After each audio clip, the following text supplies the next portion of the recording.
Oh, we got the budget coming up. Budget meeting on Monday for the Okay. county.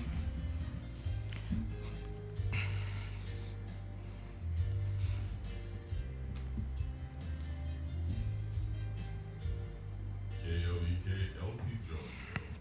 Voice of Arkansas Minority All right. So if you want to share the live, you can. It's So what? if you want to share the live, you can. Yeah. Oh, we're live. Yeah. Cool. So we're live on Facebook. We're gonna start the show in just a second. views expressed in this program are those of the participant and do not necessarily reflect the views of K. Maybe mention the turkeys from yesterday. Oh, definitely.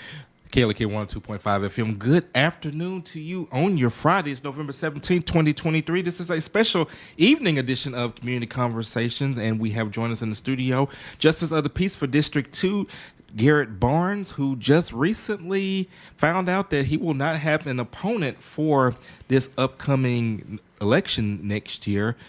So that's actually kind of unprecedented, actually being a Democrat, considering how heavily skewed Republican Craighead County is, to not actually draw a challenger. So pull the mic a little closer to A you. little closer, okay. So how did that make you feel to, and you did request this time, by the way, for transparency. And of course, this is after school hours. I always have to let that Oh, be known. thank you. I appreciate that. So how did that make you feel once you found out that you pretty much got a de facto second term? Relieved. Relieved's a good way to say it. I was very fortunate to not draw an opponent for JP District 2. And, you know, it's recently unprecedented for Democrats to even win, much less run unopposed. So I'm very grateful for that. But, you know, Democrats used to be very strong in Craighead County and were strong for decades, just until about, well, a decade ago or a little over a decade ago. So, you know, hopefully that can bring back some hope to the party, to the Democratic Party, those that identify as Democrats, and maybe you haven't voted recently, or maybe you feel like certain factions of the Democratic Party maybe doesn't represent you. I would hope you would give me the time of day, and when you see me or engage with me on social media, to learn more about me and what I stand for, and what I am looking forward to advocating for another term on the Craighead County Quorum Court. And of course, one thing you mentioned about getting in contact with you, you have definitely been present everywhere. Like, excuse me, no matter what organization putting on the event, you know, if you and your family have time, you'll be there, and you even bring the family there. I mean, I know you've been at our Juneteenth event, you were at Pride Fest, you been at NAACP events, City of Jonesboro events. I mean, Sure. it's the list. It's almost too many to name. I think you definitely are probably one of the most visible elected officials, period, all throughout the area. Well, I appreciate that. And, you know, it's a family affair for us. It's a family event. It's not just a city event or a particular organization's event. So that's why we include our family. We think it's very important as parents, Maggie and I, shout out to her if she's watching, to bring our kids everywhere with us. I mean, they literally go everywhere with us. And except for a few exceptions, when Maggie has junior auxiliary events, my mother, fortunately, Barbara, shout out to her, even though she doesn't have Facebook. My dad, Jake, does, out in Bono. She's been helping us a lot, watching him a lot, and Maggie's been she's been very busy with JA and engaged with JA here. And one thing that she does is she helps with Molly the Mega Body, and it's a really cool way for children to learn about the human body. And it's this huge inflatable thing with a big mouth at the front. I told her it looked like Travis Scott's Astro World album cover in a way, but it's a very fun event that they do at different elementary schools here in Jonesboro, and even she was at a church by Sage Meadows a couple of days ago. But anyways, it's important for us to have our kids with us, and for our kids to experience these events as well too. Yeah, and it definitely helps them to become more well-rounded citizens, to be exposed to different events, different types of people, different experiences. And of course, not only that, it will also form memories that will stay with them for the rest of their lives. Now, of course, you do keep a busy schedule. In fact, you were busily involved in something that took place yesterday, a turkey giveaway that was sponsored by the Craighead County NAACP JP at Legends Barbecue Smokehouse, and I believe you all gave away 75 turkeys in like 9 minutes. Yes. So I helped contribute to that because I thought it was a very important thing for the community and it would be very helpful. But I wasn't able to get there in time to actually be part of it because people were there waiting well before the event started. And, to me, that just shows there's a community need and we need to do more within our power and at our disposal to address various community needs. And, that's one small part of it. And shout out to Ray Prunty and Lavelle and KJ and Rico Carter, my good brother Rico Carter, for actually being there and doing that. They put in the legwork. I just contributed some funds that I receive from the county. We get paid monthly as JPs, and while I can't donate all of that every month, I guess technically you could. I mean, I put in time to it. It's kind of a job, but I always try to give back the best that I can. And, sometimes that's just with time. And that's one reason why I make myself accessible at so many public events, Legansy, because I feel like it's very important for elected officials to be there and to be present. I mean, you cannot spell represent without the word present. And it gives citizens a time to interact with you and engage with you as well, too. And I hope that they would. I mean, I understand that people out there aren't always going to agree with me. Some of them out there may despise me for being a Democrat. I hope they don't. I don't despise them for being a Republican. I hold my views about individuals based on how they treat me, how they treat others, and things that they advocate for. So I'm sure we can find some common ground, but it takes that time in person to actually talk to your elected official to see what they're actually about. So, engagement is a two-way street. It's not just for the citizen to engage their public official. Public officials have to make themselves accessible to the general public. And I'm tied up in school during school hours. So most of these events, all of them, they take place after school hours. So that works for my schedule. And I imagine it works for a lot of listeners and voters out there in Craighead County. So we should be present at these events. And of course, speaking of events, you're going to be putting on an event coming up very soon. You also mentioned Rico Carter, and you are going to be teaming up for the next installment of your Town Hall series. But this one's going to have a little bit of a twist. You all are actually going to feed the community. Oh, for sure. And in addition to, just the constituents hearing from you. So let's talk a little bit about that. So for me, this is really based around, how I grew up. And I grew up mostly in Bono, but my entire life's been in Craighead County. And, what started public service for me or being aware of public and local issues was around the dinner table with my parents and especially with my father, Jake. And, from a young age, I read the newspaper. From a young age, I wrote letters to the editor, which may not seem that, glorifying or normal for a teenager, but for me, I was really attuned with local issues, and I felt it was important to stay abreast of the issues, learn about them the best that you can, and be vocal about it. And so that's just something that I've been fortunate to have great parents to be supported in from a young age, and it really started around the dinner table. And we would talk about current issues, current events, what's going on in Congress, what's the governor's doing in Arkansas, what's going on with the legislature. Some people talk about sports, some people talk about, hunting. For me and my dad, we had a lot of common ground with politics, and we talked about it. So I hope to replicate that dinner table political discussion, which some of you may not be having for good reason during Thanksgiving this next week. You avoid politics at home to keep the peace. So this is your outlet if you can't talk politics or don't want to talk politics at Thanksgiving due to being afraid of upsetting somebody or they upsetting you. Come sit down with us. We're going to be at 403 West Allen Street at the new Mount Zion Missionary Baptist Church.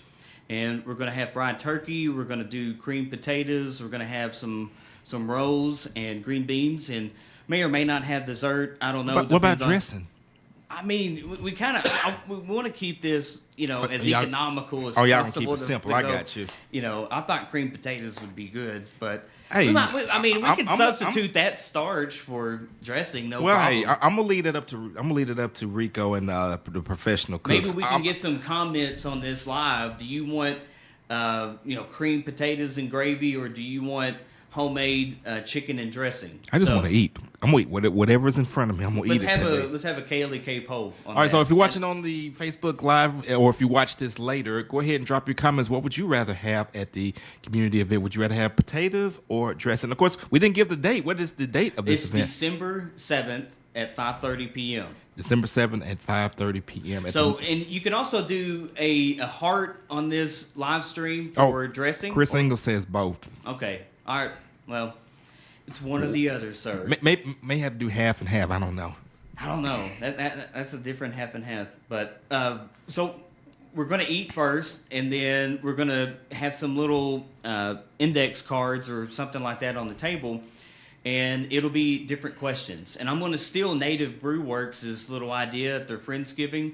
They had different really cool questions on the table that were turned upside down. So we'll have some questions turned upside down, and we'll have different groups together, and they'll just pull a card. And they'll look at that, and it'll be like a prompt, like we did at the last town hall. And they'll get 2 minutes to discuss it or 3 minutes to discuss it. Then they'll pick someone that'll present their stance on it as a group for 1 minute or something like that.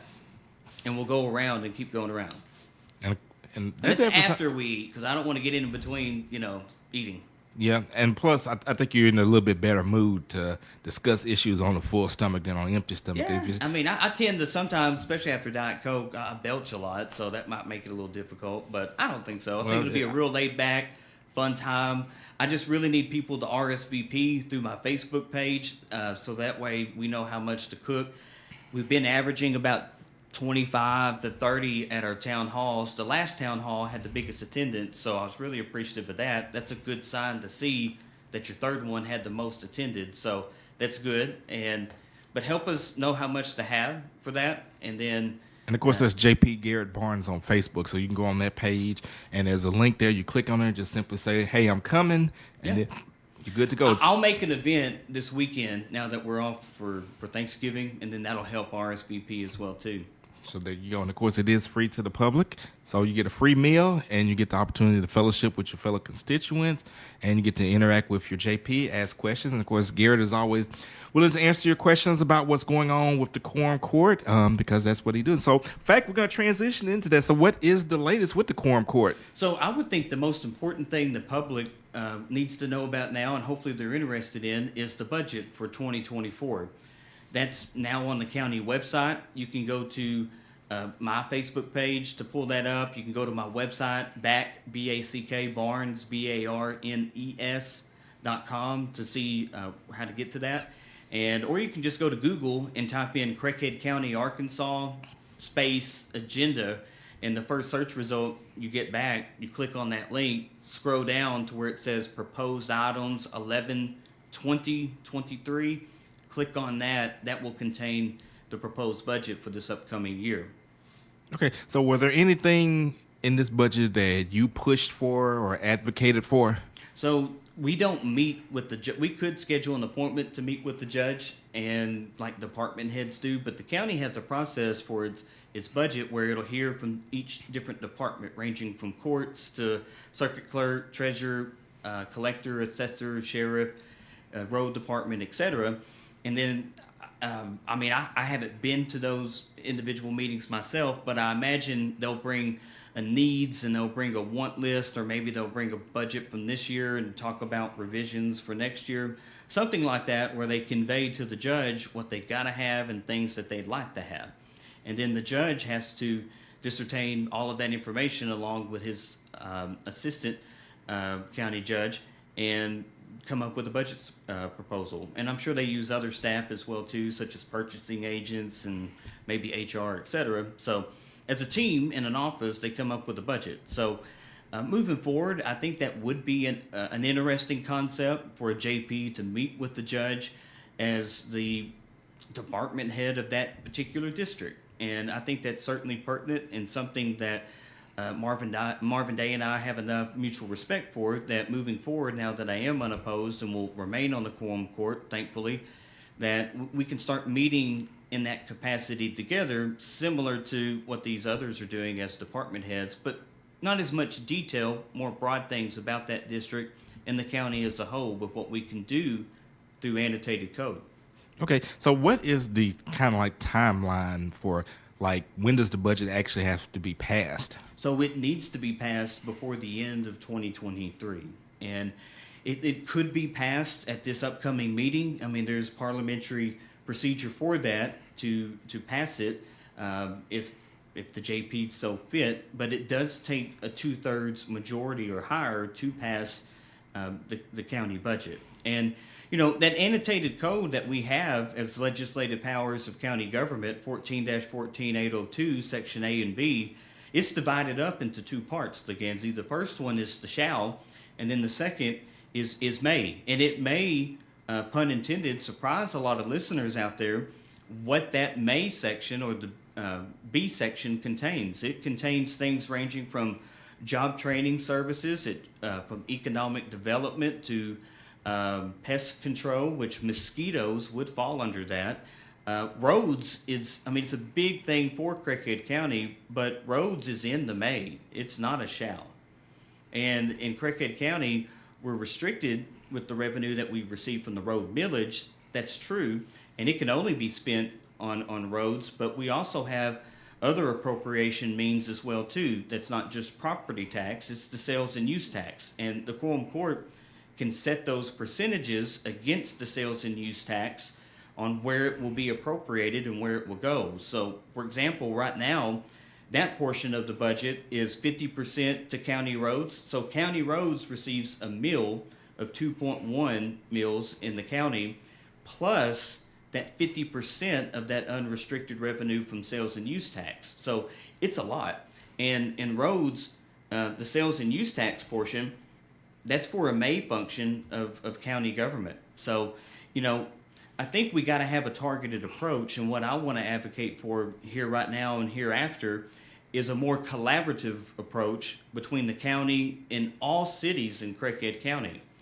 None of our local mills, Leganzi and listeners, is restricted by levy or ballot measure to just the unincorporated areas of the county. So to say that, oh, well, that's a county thing and not a, I mean, that's a city thing, not a county thing, that's a major conflation and mistake and error of the word county, because county is not city or county.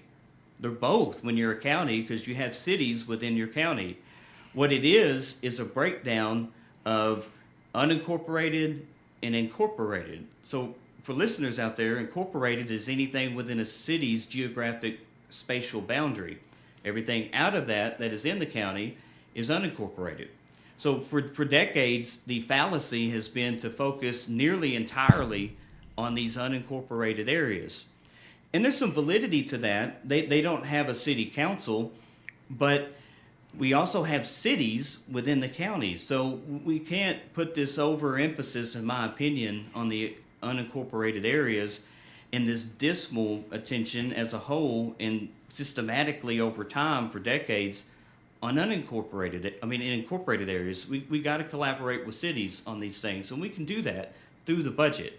And it's very important that the citizens out there, especially those in cities, know that the county can, and in my opinion, humble opinion, should work with your city in every way that we possibly can. And the quorum court's a little bit limited in that it sets that kind of priority in precedent and policy through the budget, but then after that, it goes to the judge or it goes to the other department heads, and pretty much the only department head that can work more with cities individually with that enumerated authority from the state constitution and state code annotated is the judge. So with the budget, we give kind of some broad instructions to the judge on how to spend those funds, where to spend those funds, but the individual day-to-day autonomy is with the judge. So that's kind of a long answer. I hope we still have time. Well, like I said, we're probably down to like last 3 or 4 minutes. So basically, is there anything else that you want to kind of touch on or just inform the listeners and viewers about? I'll be specific in my own personal opinion in what those services and projects should look like. So for me, based on annotated code, I believe the county could set a budget line for unincorporated and incorporated. Now, this is really not something that I want to propose my very first year at this point. I think that would be a little too hastily as a new JP, but I do want to inquire, based on the way this budget is created right now, what do we forecast to spend in a general range with cities in 2024 in Craighead County? And in what ways would we do that? Would it be street? Would it be, dirt hauling or debris hauling or something, some kind of aggregate like that that we're hauling off for them? Is it going to be with trails? Is it going to be with maybe bike lanes in some ways? Is it going to be with parks and recreation? Is it going to be with senior services, youth services? All those things in Section B, what do we forecast spending with cities from those items? Because I think all of those items are very important. It's just very difficult to spend with them when there's so much need, but we got to start somewhere. Okay. All right. So definitely have to stay tuned to see it. You said, I don't know if I necessarily would call you a new JP, because I mean, you technically, you're still technically in your first term, but we know you're going to get a second term. So, you got a little bit of seasoning to Well, you. and that's why I want to kind of bring this up, because I know state law allows it. So what are we going to do with state law allowing us to do it with the revenue that we're receiving, knowing that that revenue is not restricted to just the unincorporated areas? Okay. All right. So in our last about minute and a half, so once again, let everyone know about the upcoming town hall. And don't forget, if you're watching on our Facebook Live, don't forget to answer the question, would you rather have mashed potatoes or dressing? There you go. So you can also RSVP for that on my Facebook page, Barnes, Barnes, FOR JP. And I'm going to make an event tonight, so that way you can RSVP to that. And you can let me know on that comment thread as well too. So that's going to be December 7th at 5:30 at 403 West Allen, New Mount Zion Missionary Baptist Church in North Jonesboro. And we're going to have fried turkey. We're going to have your choice of mashed potatoes or dressing. And then we're going to have some green beans and rolls. And we're going to have a good political conversation at the community dinner table. Okay? And all opinions are welcome. Tea Party members are welcome to come drink tea with us as well if they want to and talk about that. So they're going to have that sweet tea, y'all. It's not just a Democratic event. We also have unsweet tea and some Splenda for myself. Something about getting gray hair and liking Diet Coke. You want other things kind of like that. So gotcha. Showing my age a little bit with that. But you're welcome as well too. And I'm not going to fight you. I'm not going to get visceral with you like some people choose to do on Facebook on politics. I'm going to respect you and listen to your opinion. And it may be different. Who knows? We might surprise one another and find some common ground as well too. I would love to see that. All right. So there you have it. December 7th, New Mount Zion Missionary Baptist Church, 5:30 p.m. JP Garrett Barnes Town Hall featuring the community meal. Oh, did you have something else? No, I was just going to say peace out because I know we're about to sign off right now. Yep, we got 10 seconds left. So you guys have a great and blessed day. This is KLK 102.5 FM. Happy Thanksgiving, everyone. All right, that was perfect. Awesome, man. That was fun.